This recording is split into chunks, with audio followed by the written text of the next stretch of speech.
प्रिया, सुमन, अनु,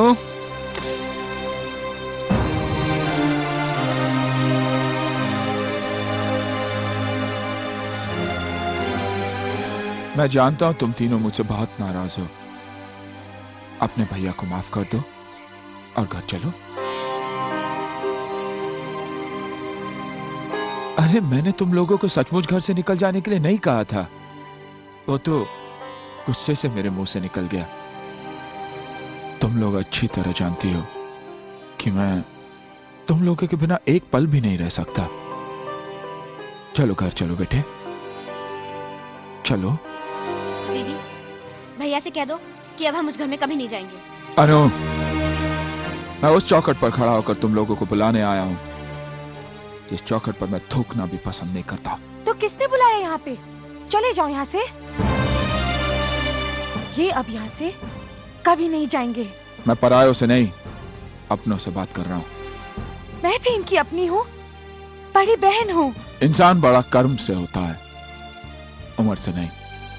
और तूने तो ऐसा कर्म किया है कि आज तक मुझे सर उठाने के काबिल नहीं रखा।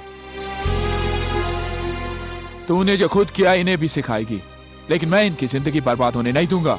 करण, हमने इन तीनों को यहां पे नहीं बुलाया। ये तीनों अपनी मर्जी से आए हैं और जाएंगे भी अपनी मर्जी से। मुझे जबरदस्ती करने पे मजबूर मत करो राज। अपने तेवर अपने पास रखो करण। ये मेरी चौखट है और यहां मेरी मर्जी चलेगी। निकल जाओ यहां से। चला जाऊंगा, लेकिन अगर शाम तक मेरी बहनें घर नहीं पहुंची तो अंजाम बहुत बुरा होगा। मेरी बहनों को मुझसे छीनने की कोशिश की, मैं तेरी सांसें छीन लूंगा। भूल जाऊंगा कि तू सीमा का पति है, मेरी बहन का सुहाग है।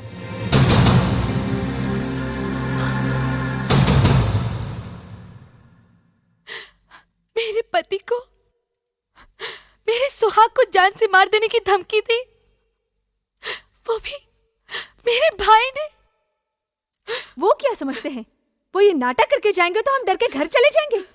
ऐसा नहीं होगा। दीदी, हमने फैसला कर लिया है, अब हम उस घर में कभी नहीं जाएंगे। हमारा कोई भाई था ही नहीं। भैया जीजा जी को धमकी दे के गए हैं, तुम दोनों उसके बारे में नहीं सोच रहे हो? भैया बहुत गुस्से वाले हैं, वो कभी भी किसी भी वक्त जीजा जी को कहीं भी मार सकते हैं। मेरे ख्याल से हमें भैया के खिलाफ पुलिस में कंप्लेन करनी चाहिए और उन्हें। सबसे छोटी हो, लेकिन बातें सबसे बड़ी की हैं तुमने। तुमने बिल्कुल ठीक कहा कि तुम्हारे भाई को पुलिस के हवाले कर देते हैं। अरे मैं तो कहती हूँ उसे जेल भेज देना चाहिए, क्योंकि तुम्हारा भाई बहुत बड़ा मुजरिम है। बहुत गुनाह किए हैं उसने। उसका पहला गुनाह यह था कि माँ के मर जाने और बाप के जेल जाने के बाद उसने अपनी बहनों की परवरिश का जिम्मा उठाया। उसका दूसरा गुनाह यह था कि दिन रात मजदूरी करके भी वो भूखा रहा, लेकिन कभी अपनी बहनों को भूख का एहसास होने नहीं दिया। उसका तीसरा गुनाह यह था कि अपने हिस्से की चादर भी तुम्हें उड़ाकर वो रात भर सर्दी में ठिठुरता रहा। अरे एक जवान बेटी माँ बाप के सीने पर पत्थर की सील की तरह होती है। करण के सीने पर 5-5 जवान बहनों का बोझ किसी पहाड़ से कम नहीं है। बड़े दुख झेले हैं, बड़ी तकलीफ उठाई उसने। सिर्फ जिंदगी नहीं, इज्जत भी दी है तुम लोगों को।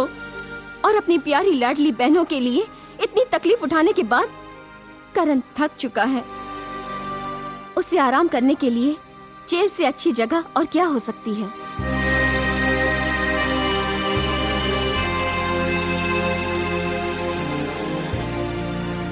पूजा ठीक ही तो कह रही है। बचपन से लेकर आज तक जिस भाई ने एक पल के लिए भी अपनी बहनों को अपने सीने और आंखों से अलग ना होने दिया हो, तुम सब ने जरा सी बात पर नाराज होकर उसे अकेला छोड़ दिया। अगर उसने मुझसे गुस्से में कुछ भला बुरा कह भी दिया तो क्या फर्क पड़ जाता? अगर उसकी जगह मैं होता तो शायद मैं भी वही करता।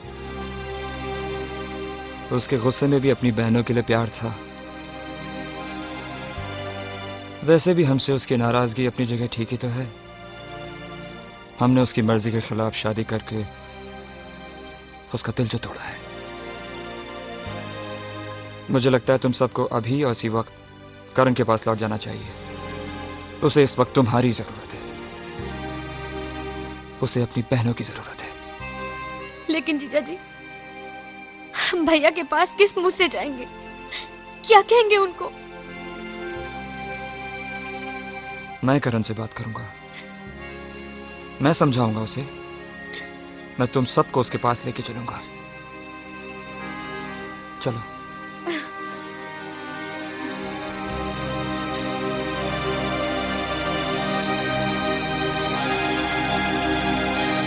तुम साथ नहीं चलोगी सीमा? शादी के बाद लड़की को पहली बार लेने के लिए उसके मायके से कोई ना कोई आता है। लड़की खुद चलकर अपने मायके नहीं जाती। भैया से कहना मुझे अपने ससुराल से ले जाए।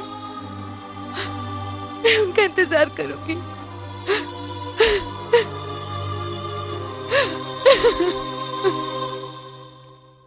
करण, करण। अग्गा भाई, तुम लोग वापस आ गई। परी। सीधा भाई, करण कहाँ पर है? साहब तो घर ही नहीं। सुबह से परेशान थे, अभी तक आए नहीं साहब। कहाँ गया होगा? मला माहित नहीं, पर आपको तो मालूम ही होगा। साहब जब भी परेशान होते किधर जाते? हाँ, ठीक है।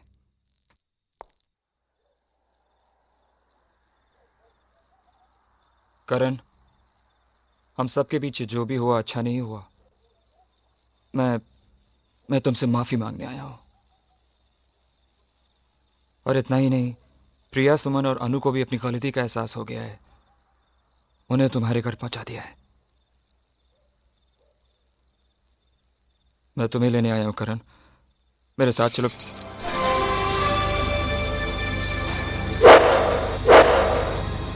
करण, मैं तो तुमसे सिर्फ माफी।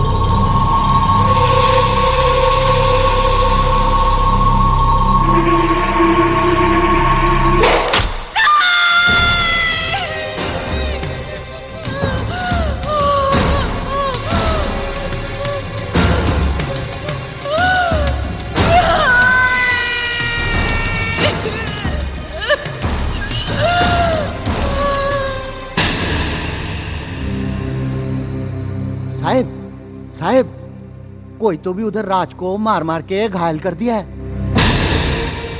राज को मारा? बहुत मारा साहब। अनारोप तुम्हारे पे लगा रहे थे, बोलते तुम ही उसको मारा।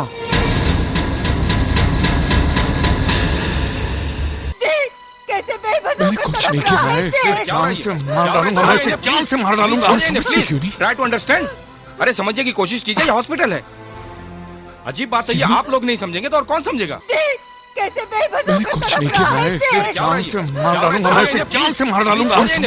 Try to understand. अरे समझने की कोशिश कीजिए, ये हॉस्पिटल है। अजीब बात है, ये आप लोग नहीं समझेंगे तो और कौन समझेगा? मत। भर गया दिल, निकाल ली दुश्मनी, या और भी कुछ बाकी है? सीमा, मेरा भरोसा करो। मैंने राज को नहीं मारा। पहले आशा दीदी की जिंदगी बर्बाद की और अब मेरी जिंदगी बर्बाद करने चले थे। सीमा, मेरा यकीन करो सीमा, मैंने राज को नहीं मारा। मत बोलो। अरे हथियार तो तुमने उसी दिन उठा लिया था जिस दिन हमने शादी की थी, और आखिर तुमने वो हथियार चला ही दिया।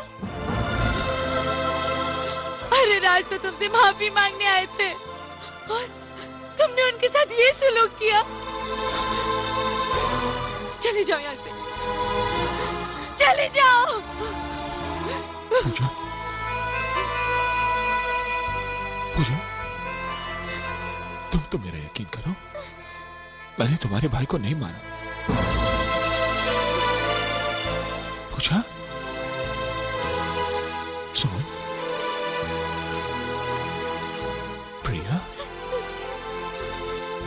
क्या तुम लोग अपने भाई को कसूरवार समझते हो? क्या मैं ऐसे कर सकता हूं? जब बहनें बोझ ही थी तो फिर पाला क्यों था? गला दबाकर मार ही देते बचपन में। अगर तुम्हारी जगह कोई मुंह बोला भाई भी होता ना तो अपनी बहनों के साथ ये सलूक नहीं करता। तुमने तो इतनी गिरी हुई हरकत की है, बहुत दुख हो रहा है।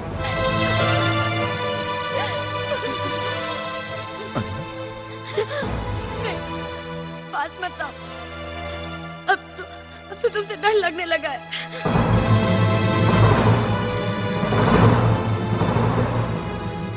डॉक्टर साहब मैं हाथ जोड़ता हूँ मेरे बेटे। इंस्पेक्टर साहब इन्हें गिरफ्तार कर लीजिए।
आप यहाँ साइन कीजिए।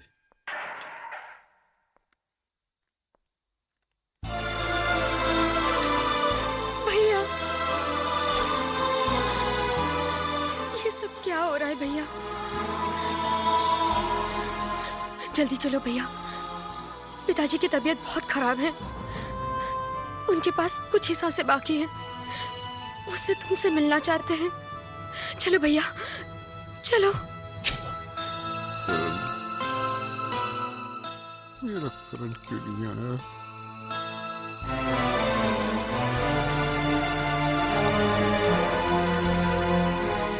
करण बेटा। साहब करण साहब आ गए।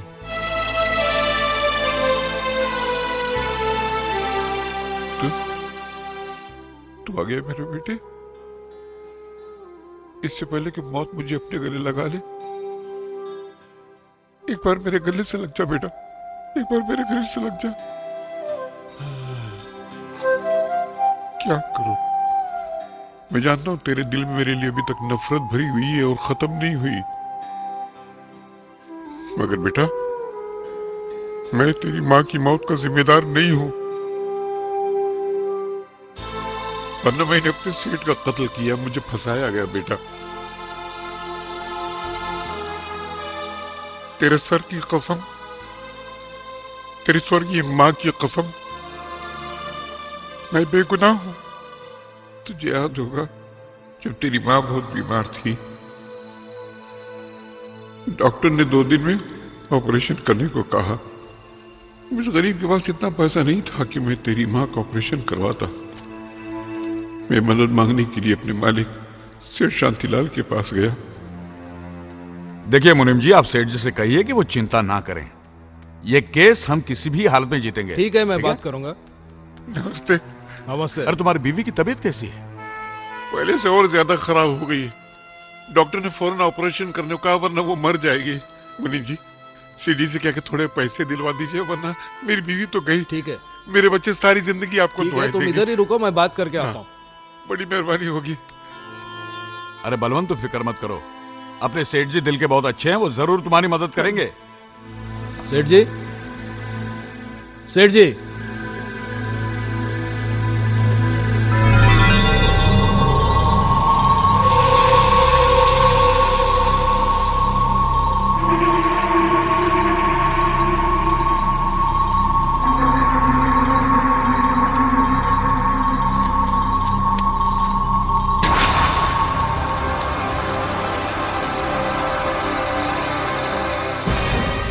मुनीम जी, ये क्या कर रहे हैं आप?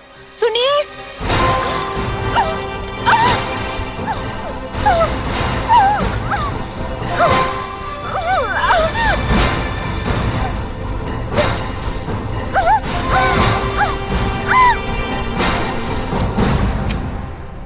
क्या हुआ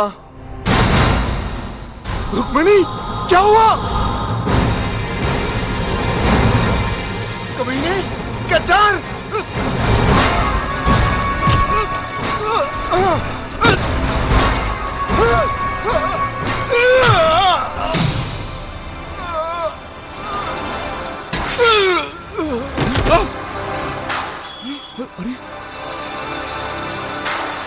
मुनीम जी, अरे मुनीम जी, ये क्या किया आपने? सेठ जी और उनकी पत्नी का खून कर दिया आपने? खामोश। तुम्हारी बीवी बीमार है ना, तो इलाज कराने पैसे चाहिए ना, ले लो। मुझे नहीं चाहिए। अपनी बीवी का इलाज कराओ। अरे मगर तुमने अपने मालिक का खून कर दिया। अरे वर्मा, तुम इसको समझाओ ना। क्या कभी भी समझाएंगे? टेंशन देने का लेने का नहीं, समझाओ इसको। ये पैसा लो। नहीं, अपनी पत्नी का इलाज करो, मेरी बात सुनो, इसी में तुम्हारी भलाई है। जाओ जाओ, अरे जाओ। मगर मैं देखता हूँ, मैं कह रहा हूँ ना, जाओ तुम जाओ। अरे जाओ, मगर मैं देखता हूँ, मैं सब संभालूंगा। जाओ तुम जाओ। मुनीम जी, हाँ, तुम्हें मुंह मांगा पैसा मिलेगा। तुम कितने अच्छे और काबिल वकील हो, यह साबित करने का वक्त अब आया है। दवा लेकर जैसे मैं घर की तरफ बढ़ा तो पुलिस ने मुझे गिरफ्तार कर लिया, शांतिलाल और उसकी पत्नी के कत्ल के जुर्म में। पुलिस लॉकअप में वर्मा ने मुझे यकीन दिलाया कि वो मुझे बेगुनाह साबित कर देगा, लेकिन अदालत में वर्मा ने मुकदमा मेरे खिलाफ लड़ा। शांतिलाल की पत्नी के साथ मेरे नाजायज ताल्लुकात बताए, उसने मुझे कातिल साबित कर दिया।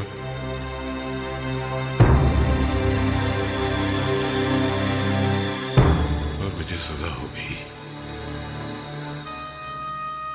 तेरी मां ये सदमा बर्दाश्त न कर सकी, वो इस दुनिया से चली गई। जेल से छूटने के बाद मैंने बहुत बार कोशिश की कि तुझको सच्चाई बताकर अपने दिल की भड़ास, अपने दिल का गम निकाल सकूं, मगर जिंदगी ने कभी मौका ही नहीं दिया। अगर मुझे पता होता कि मेरी मौत मेरे बेटे को करीब ला सकती है तो मैंने कब मौत को गले लगा लिया होता। ऐसा मत कहिए पिताजी, ऐसा मत कहिए। एक बार भी बोल। ऐसा मत कहिए पिताजी। मेरा जीवन सफल हो गया। और ये एक शब्द सुनने के लिए तुम मैं जिंदा था। पहले जिंदगी का कोई मकसद ही नहीं था, मेरी जिंदगी का मकसद हल हो गया।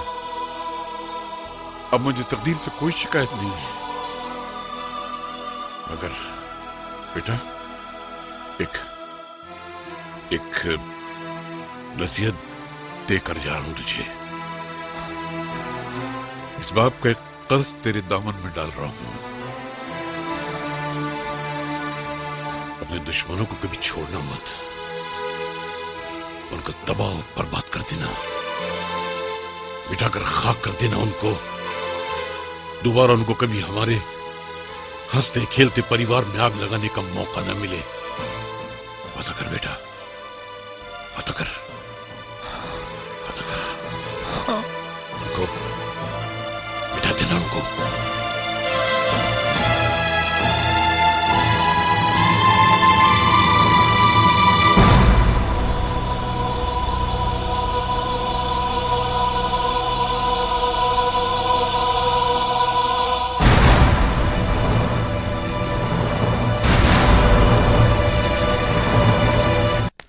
सेठ, काबरा सेठ, काबरा सेठ।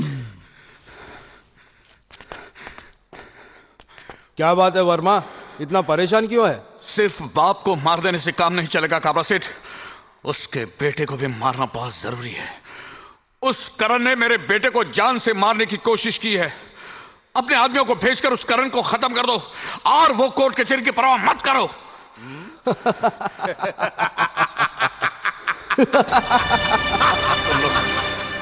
तुम लोग हंस क्यों रहे हो? याद है वर्मा, एक दिन तूने क्या कहा था? अपने बीवी बच्चों के नजरों में अपने आप को बेगुनाह साबित करने के लिए मैं तुम्हारे खिलाफ बयान दूंगा, ऐसा ही कुछ कहा था ना मुन्ना? ऐसा ही कहा था। उस दिन से तेरे ऊपर मेरा माथा ठनकने लगा। तेरे बेटे पे जानलेवा हमला करण ने नहीं, हमने किया था और इल्जाम डाल दिया करण पर। एक तीर से दो शिकार, इसी को कहते हैं वर्मा। समझा, मैं सब कुछ समझ गया। काबरा, गलती मेरी थी जो मैं तुम जैसे कमीनों का सारी जिंदगी भर साथ देता रहा और दरअसल उसी पाप की सजा मेरा बेटा भुगत रहा है। लेकिन यह मत समझना कि मैं चुपचाप बैठूंगा, यह मत समझना तुम लोग।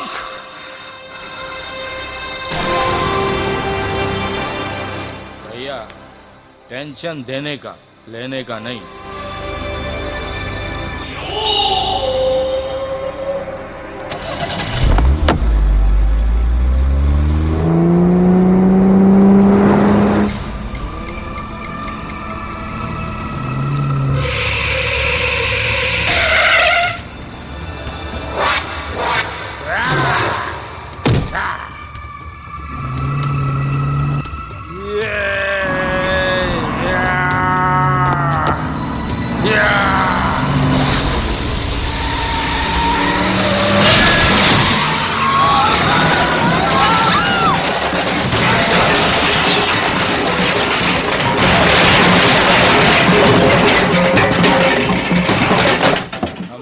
खिलाफ गवाही देगा। हट!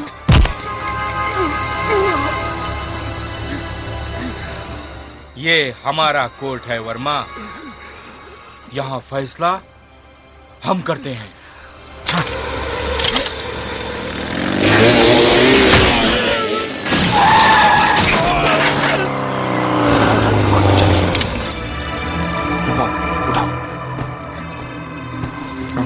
इन्हें जल्दी अस्पताल ले जाओ, जल्दी। हाँ?